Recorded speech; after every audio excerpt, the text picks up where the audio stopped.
Coucou, et bien on se retrouve aujourd'hui pour une nouvelle vidéo où je réponds enfin à des questions que vous m'avez posées sur Instagram. J'avais mis un petit sticker et une mini FAQ et j'ai pas beaucoup de questions mais elles sont... Enfin je sens que les réponses vont être longues. Donc c'est parti, je réponds pendant qu'on fait un petit tour de balade à pied. Donc ça va être tout tranquille. Je voulais vous faire ça avec mon stabilisateur sauf que je n'arrive pas du tout à le faire fonctionner. Et il y a un petit peu de vent, donc j'espère que ça ira. La première question, c'est mon parcours équestre, et juste après il y a comment j'ai rencontré Pimprenelle, enfin comment j'ai connu Pimprenelle, et en fait les deux se relient beaucoup. Donc pour mon parcours équestre, j'ai commencé l'équitation vers l'âge de 6-7 ans à peu près. Mes parents m'ont inscrit à un club, mais c'était un club pas tout à fait comme les autres. C'est-à-dire que c'était très familial, puisque en fait on ne passait pas de galop. Et les cours étaient très cool. Enfin voilà, j'ai appris à faire des départs au trot, des départs au galop, à sauter 2-3 croix et voilà. Et le reste c'était beaucoup de balades. C'était très axé balade. Ce qui m'a très bien convenu tout le long de ma carrière de cavalière. Donc voilà, c'était des balades, quelques cours comme ça. Et voilà, un peu de saut, un peu de cross, mais c'était vraiment très tranquille. Et en fait, dans ce club, j'ai rencontré Pimprenelle. Parce que dans ce club, il avait quelques camargues qui s'en servaient pour les enfants. Et Pimprenelle avait tout juste été manipulée et débourrée. Mais rien d'extraordinaire. Enfin, alors juste quelqu'un avait posé ses fesses dessus et elle avait 5-6 ans. Et moi, à cette époque-là, j'aimais bien les petits chevaux, j'adorais les camargues, j'adore toujours les camargues, et j'aime beaucoup les petits gabarits qui ont du sang. Et du coup, un jour, on m'a dit, écoute Cyrielle, si tu veux, il y a cette petite ponette, elle attend que ça d'être travaillée, et il faut qu'on la mette au boulot. Ni une ni deux, je vais la voir, sauf que je me retrouve face à une jument très peureuse. Elle était tapie au fond de son box. Et très peureuse. Donc, l'histoire commençait, clairement. Moi, j'ai eu le coup de cœur. Et donc, c'était parti pour l'aventure avec Pimpou. Donc, je sais pas si je prends le bon chemin. Si, je crois que c'est bon. Ma chérie. Et du coup voilà, je m'occupe d'elle une fois par semaine et en fait les choses se font que... Alors déjà j'ai choisi son prénom parce que plus personne ne se rappelle de son prénom. On m'a dit, je pense qu'elle est à peu près à la lettre P, donc voilà, me voilà chercher un prénom et c'était Pimprenelle. Il faut pas chercher à comprendre pourquoi, j'avais 14-15 ans. Voilà, j'aimais beaucoup, ça lui allait très bien. Voilà, et voilà comment j'ai rencontré Pimprenelle. Donc pendant 2-3 ans, j'ai monté que elle. Je me suis occupée que d'elle une fois par semaine. À la base, c'était pour faire du club, cette ponette, mais finalement, il n'y a que moi qui m'en suis occupée. Et puis après, les années ont passé, et donc j'ai voulu passer des galops. Donc, je vais changer de club, en continuant toujours d'aller là où il y avait Pimprenelle. Mais je suis allée dans un autre club où j'ai passé mon galop 4, puis j'ai fait des stages, enfin voilà, j'ai eu après 2-3 ans de cavalière plutôt plus classique, mais toujours en allant voir Pimprenelle. Puis j'ai eu mon diplôme d'assistante vétérinaire et pour le boulot je suis partie vivre à Paris. Du coup clairement là nos chemins sont complètement séparés pour 3 bonnes années.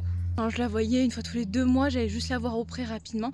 Et puis moi je me suis dit qu'un jour elle serait vendue quoi. Enfin, moi je rêvais de l'acheter mais je ne pouvais pas. C'était pas le bon moment, j'avais pas l'argent, j'avais pas le temps.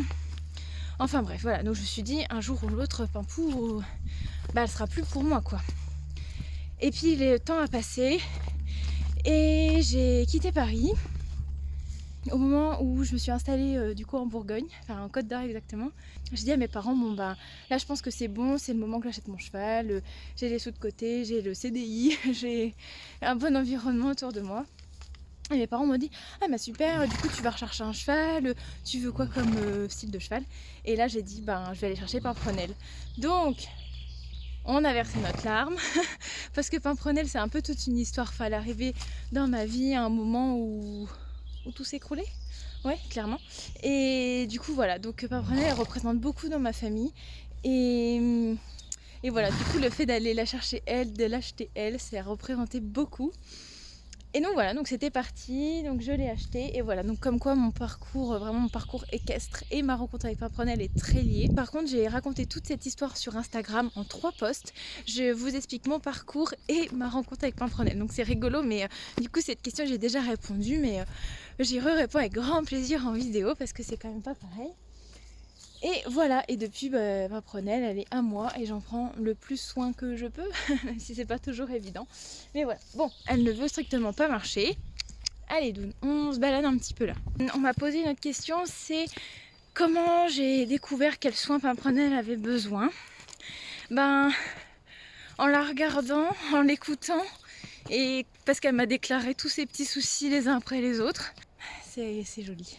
Au début que je l'ai eu, ça allait.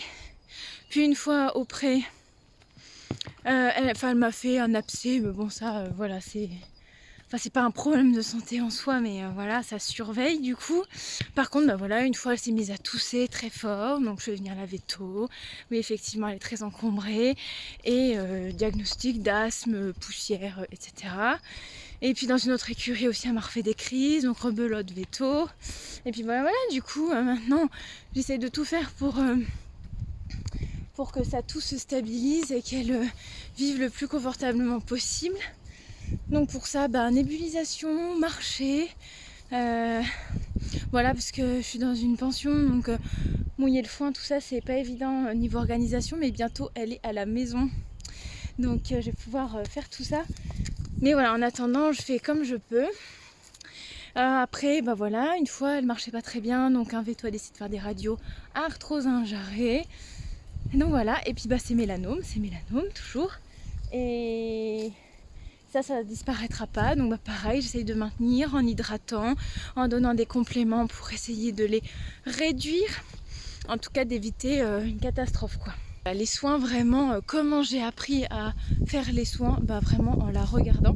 Et puis mine de rien aussi des vidéos YouTube, je regarde beaucoup Caroline Cavalière, même les poneys de Lilou, même si elle a pas les. Enfin elle fait beaucoup d'équitation sportive on va dire, mais j'aime beaucoup les soins qu'elle apporte à ses chevaux. Donc tout ça pour dire que je la regarde et je l'écoute et j'écoute le veto aussi. Et les factures aussi.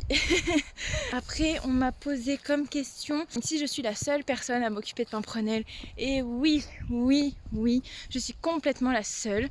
Oui, j'ai déjà pensé à prendre une DP, mais vraiment difficile parce que c'est une ponette, alors il faudrait peut-être que je trouve un petit enfant, voilà, pas un grand gabarit en tout cas. Et puis franchement niveau organisation, non en fait ça me saoule. Je préfère moi me débloquer du temps, faire au mieux comme moi je peux. Mais voilà. Donc oui, je m'occupe 100% de Pimprenelle, personne d'autre. À part là, elle est en pension, donc forcément le gérant gère des choses que moi je ne gère pas. Et bientôt, comme elle est à la maison, c'est moi qui la gérerai complètement. Voilà. Est-ce que des fois, j'ai pas envie d'aller voir Pimprenelle, genre j'ai envie de rester chez moi et de me reposer? Oui. Oui. Et je sais que c'est un gros truc de culpabilité chez les propriétaires, de se dire, oh là, on a notre cheval, mais on n'a pas envie d'aller le voir. Mais je crois que c'est normal en fait. Allez, donc tu marches. Dis donc. Mais je crois que c'est normal, oui c'est un rêve d'avoir son cheval et chaque jour je me dis que j'ai une chance incroyable. Mais il n'empêche que des fois oui j'ai envie de rester chez moi. En plus comme vous le savez j'ai beaucoup de projets à côté, j'ai mon boulot qui me pèse beaucoup en ce moment. Donc même si en fait quand je vais la voir ça me fait beaucoup de bien, je veux dire une balade comme là, prendre soin d'elle ça me détend. Mais comme Pimprenelle est aussi assez particulière niveau caractère, c'est-à-dire que voilà, j'ai eu des soucis pour aller la chercher au pré. Elle me montre très bien quand elle n'a pas envie. Ses problèmes de santé qui me stressent aussi beaucoup. Mais je suis toujours très heureuse de la voir. Mais oui, il y a des journées, je fais 8h, 19h, mais en plein hiver, je vais pas la voir. Là, j'ai encore la chance qu'elle soit en pension. Elle est au pré, elle a des potes, elle a tout ce qu'il faut. Donc voilà, j'essaye de ne pas culpabiliser, même si c'est culpabilisant. Et aussi il y avait eu le confinement et ça pas le choix quoi. C'est encore pire quand t'as pas le choix de pas aller voir ton cheval. c'est horrible. Mais bon, c'est comme ça. C'est passé, c'est fini. Et voilà. Donc oui, des fois j'ai envie de rester chez moi et de rien faire. Mais ça fait aussi tellement de bien de s'occuper d'eux. Écoutez, j'ai répondu à vos questions. Si vous en avez d'autres, laissez-les moi en commentaire. J'espère que je ne serai pas trop essoufflée dans la vidéo, qu'il n'y aura pas eu trop de vent et que ça aurait été quand même agréable. La prochaine fois, j'essaye de faire marcher mon stabilisateur parce que j'ai plus de bras. En tout cas, j'étais trop contente de répondre à ces questions. N'hésitez pas si vous en avez d'autres, j'y répondrai avec grand plaisir. Je vous fais des bisous et je vous dis à la prochaine.